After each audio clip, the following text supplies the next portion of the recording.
Lowkey Giant. Justin Bolognino is a forward-thinking, immersive creator and storyteller. His portfolio is extensive and includes a long list of premier brands like Spotify, Twitter, Samsung, and Google. His artist collaborations include names like Skrillex, Fish, Tiesto, and many more. Justin creates multi-sensory experiences that use technology, design, and storytelling to ignite the human spirit. My earliest childhood memory as it relates to technology has got to be my babysitter's Atari. I must have been 3 or 4. I went on to have Nintendos and then the Game Boy, of course, which were huge and instrumental for sure, especially Tetris. I still play to this day with my whole family, my kids, just like I did with my dad and my brother.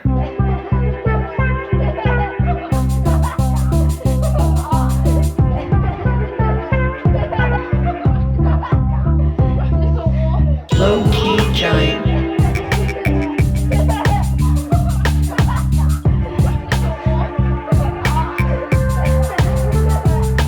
My company is Meta since 2009. It was originally Meta Agency, and then in 2014-15 it became just straight Meta. I built my whole brand around immersive technology, especially on the what's now called creator side. We never really called it creators. I called them experience directors back in the day. But the idea was that there's a new type of artist that blends together technology, design, storytelling, and music into what we now call immersive experiences. And I keep saying what we now because, there wasn't a word for it. I don't think about it as technology necessarily. I think about it more from the perspective of how can we take these internal subjective experiences that we share, thus making them more intersubjective, and how can we bring them to life? Again, it's less about the technology as it is about how to create these worlds that you inhabit, right? Being within an intersubjective reality. So technology happens to be one of the best ways. Also, our 4 things are technology, design, storytelling, music, right? And so that quadrant, those 4 quadrants right there, are how we get that message across over and over again through different artists, different technologists, different producers, etc. Lowkey Giant. I sliced my fingertip off, my trigger finger on my right hand at my dad's store, which is really, where my story really is my family business that just celebrated its 75th year, and God bless him, my dad just sold the business. He has 3 brothers, so it's the 4 brothers that ran these 2 stores, and I literally grew up in those stores. First running around stealing cookies, but then eventually just working there my entire youth, from basically 13 on. Every weekend, every summer, I was working 5-6 days a week, every summer from 13 on. Every weekend, Saturday, Sunday, I had no weekend life. It's an Italian imported food store. And in fact, my brother and I, as a gift for my dad selling the business, we made a little documentary about it. So the store is really fundamental. That's where I learned service. That's where I learned the customer first kind of mentality. That so frustrated my father forever. And because it's so much work, and it's so demanding of your time to run a business, from a P&L perspective, from a good old fashioned money in, money out. Also, it was a multicultural experience. We had a Muslim baker who I was very fond of, and we had a very deep relationship, and he introduced me to Islam and prayer and the Quran, and we really got into it. Eventually, when I was in college, I got really into philosophy, and then I started studying all the religions. I studied Islam because of him.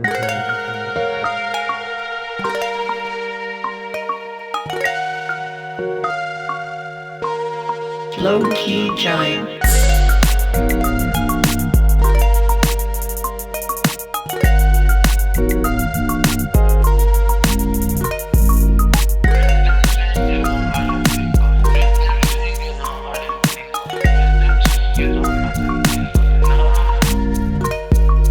So then off to college, music became the thing. After I sliced my fingertip off, I got way into music, live music, playing music, improvisational music. Fish became a huge thing for me. And to this day, I stand behind them as one of the greatest American art projects that has ever existed. Just really, college was definitive because I was able to break out of what was this work cycle that I had been in, serving child labor essentially, willingly.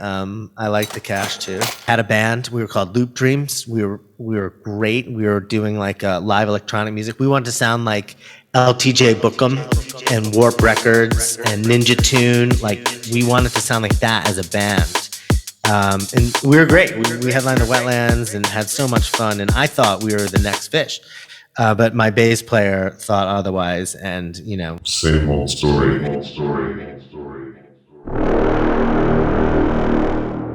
I got into PAing, doing like film, TV, and event production assisting. I was 22, 23.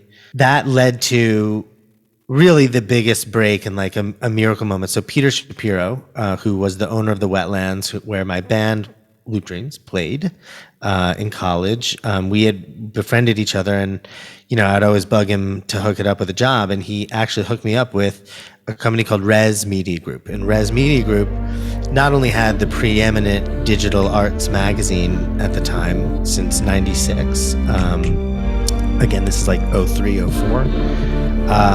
But Res had ResFest, which was the first ever digital film and arts festival that was all over the world. And within the digital arts scene, again, that existed in the late 90s, Res captured it and had the most amazing festival with the most amazing community. Michel Gondry, Spike Jonze, Chris Cunningham, those guys were showing their home videos, essentially their home cuts at ResFest, and it became a huge thing. And so that's really the definitive start of, I would say, what I would call a heavy technology thread, because what those guys were doing with motion graphics on much far less powerful and limited technologies then in the late 90s, early aughts, is still, you look at it and you're like, that's fucking beautiful. That's fucking beautiful.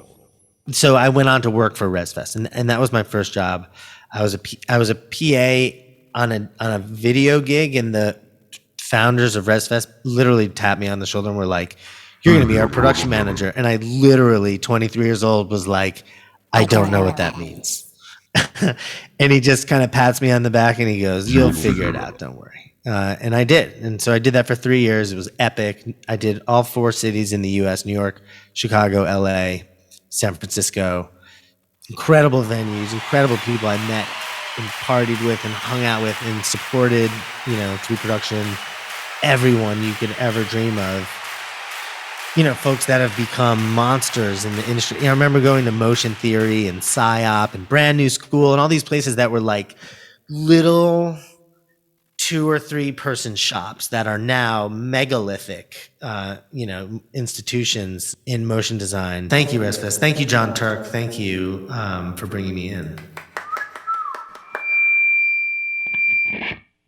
Accreditation is really, I think, at the heart of what we're talking about when it comes to NFTs, IP, digital ownership, transfer of ownership, rights management, accrual of percentages as your work goes on. I mean, these are all amazing things that we have been fighting for through contracts, through lawyers, through all the shit that it takes to pull off all these deals and to get all these different technologies to work together and to work with brands and to work with creators and to work with venues and to work with festivals and to get all those cats herded together to somehow, under the gun, always under the gun, pull these immersive experiences off. Because nothing I've ever done until I started building on reality a few years ago, nothing I had ever done didn't have a very fixed starting point, right? It's like you can't call Paul Tollett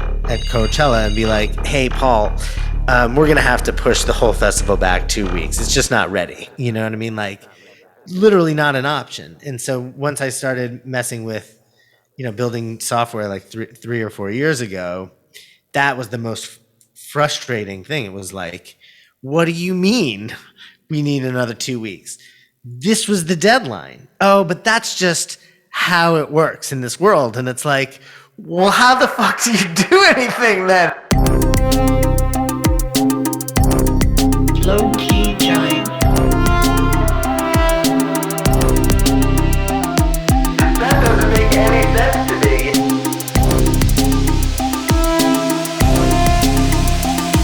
There's a ship date and then a ship date, that's it. Intellectual property is the whole fucking game. And whether you want them or not, there are going to be lawyers. There are going to be lawyers in a really major way around a lot of this stuff. These are trustless contracts. And again, like there's something to be said about middlemen, I find that there is a lot to be said about trust as well. It's, I think, essential. And so I don't think that these contracts are necessarily trustless as much as they displace trust into the technology rather in the human. And, not a day goes by where these things are being hacked and there's just major dilemmas and over expenditure and overvaluation and the tumult of the value of it all. It's just a lot.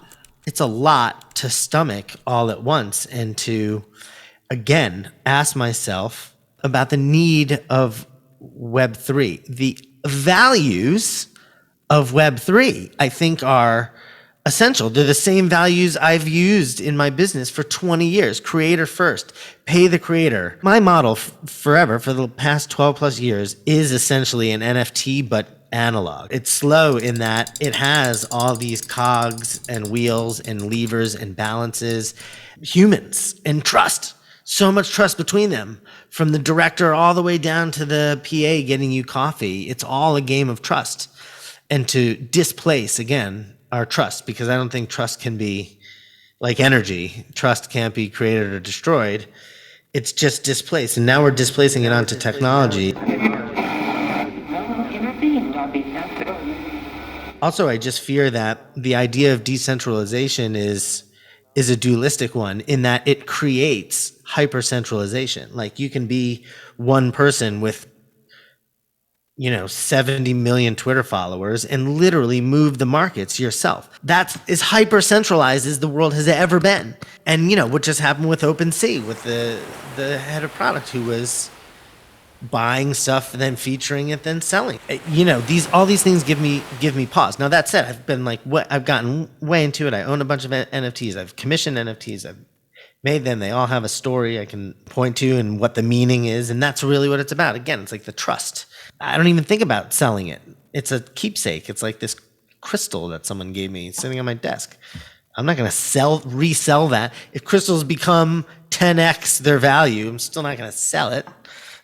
That was a gift. And I think of the person and the relationship and all those memories, and what more is there than our own, subjective bank projecting onto this semi-shared reality.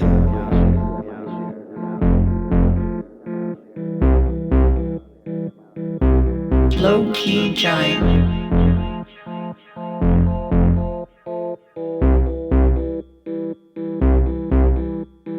Yeah, look, I'm not a naysayer at all. I just think we got to slow down. Everyone needs to just kind of take a deep breath and slow down and ask ourselves what we need and what we don't. There are ways to do this that are tried and true, and they're tried and true for a reason. A company can adhere to the values of Web3 without the technology itself. Does that make sense? You can build systems that distribute rights and have governance structure. Obviously, there are innovations, but what do we need and what don't we need? And I think it's on a per project, per individual basis.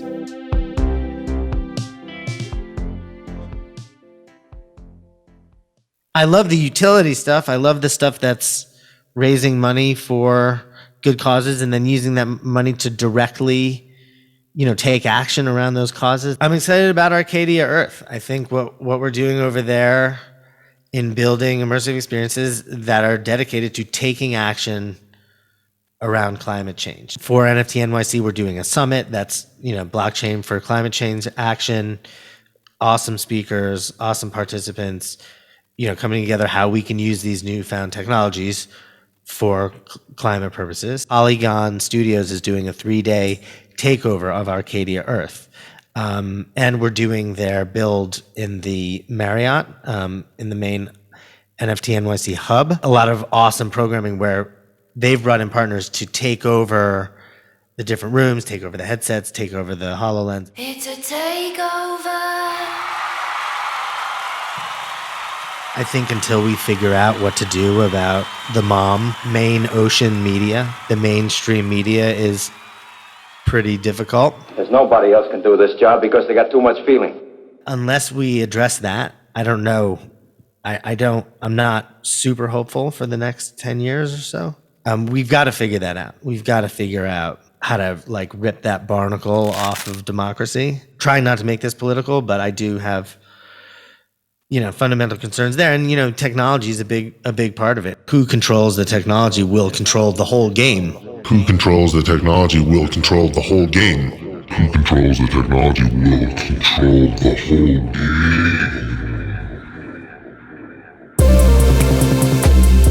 Lowkey Giant.